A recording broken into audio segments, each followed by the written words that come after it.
Okay, let me show you how to figure out your break-even point within your company. If you pull an income statement, and an income statement begins with revenue, this represents the amount of income your company is bringing in by selling its products and services. Then we have COGS, which stands for cost of goods sold, also known as cost of revenue. We end up with gross margin, also known as gross profit. And then we have OPEX, which is short for operating expenses. Then we end up with operating profit. All right, I'm simplifying here so you can just follow along and you don't get lost in the weeds. Okay, let's say your company has $1,000 in revenue, and then cost of goods sold, all the material costs, all the labor costs, all the input cost into delivering your products and services equals, let's just say it's $600. So that leaves you with a gross margin of $400. And then let's just assume your OPEX is $300. That leaves you with $100 in operating profit. All right, now if you want to figure out what is your break-even revenue, this is how you do it. So first, you need to just figure out what is your gross margin as a percentage of revenue. So we're going to take 400, which is your gross margin, divided by your revenue, 1,000, and that equals 40%. So that is your gross margin or your gross profit as a percent of revenue. Now, we're going to take your overhead. These are your fixed costs. So we have $300, and we are going to divide that by the 40%, which is 0.4. All right, let me pull out my handy dandy nerdy calculator out of my pocket, and I'm going to take 300 divided by 0.4, and that equals $750, and that is my break-even point. In other words, I have to sell $750 worth of goods and services in order to break even, in order to have $0 in operating profit. And this is really important to understand in your business because as sales fluctuate, you want to understand what you have to do on the top line in order to just break even, to cover your cost. Now, here's something really cool. Here's a little bonus thing that you're going to want to pay attention to. What if your profit margin instead of 40% is 30%? All right, so it's 0.3%. I'm going to take $300 and I'm going to divide that by 0.3, and that equals $1,000. Meaning you have to do $1,000 in revenue just to break even. And this is where it's really important to understand how financial statements work. That's why I'm always talking about understanding the story behind the numbers, because just this example right here, if you are not operating efficiently, if you're not earning the gross margin that you should be earning, my pen's out, so I'm going to switch pens here.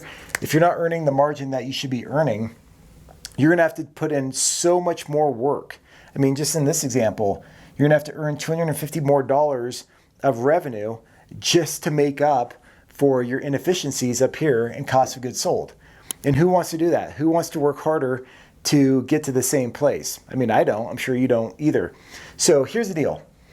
If your gross margin is low, and if it's below industry average, all right, here are 3 ways to increase your gross margin. Number 1, you can do more volume, all right? So you could just increase the top line.